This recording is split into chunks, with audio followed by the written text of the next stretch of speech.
unya human og intervention kadto na pong day 8 kay aron ugma di na ta balik. So ang uluhan ninyo mga igsuon ikapito nga adlaw sa atong week of prayer, the end time events. Ibaw na ito na igsuon sa end time events. Nakita nato sa atong palibot karon, no? Kamaon na gid ni ang nagkahinapos na gyud nga panahon sa pagbalik sa atong Ginoo. Ingon din ni mga igsuon, ug atong tan-awon ang kinaiya sa Ginoo.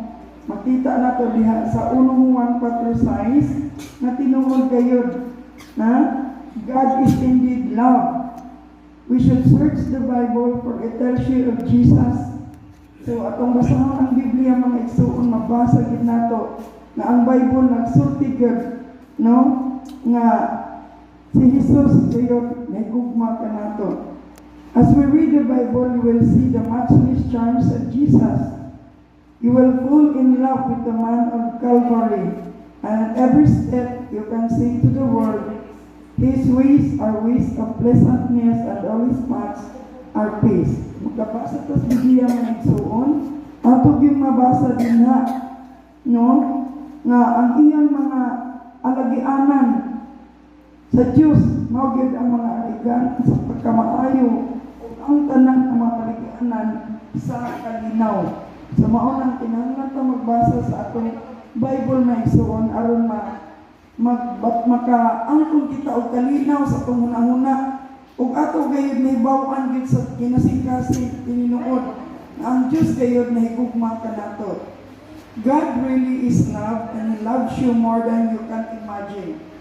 So di mo ra di maabot sa atong hunahuna unsa kadako ang gugma sa Dios kanato.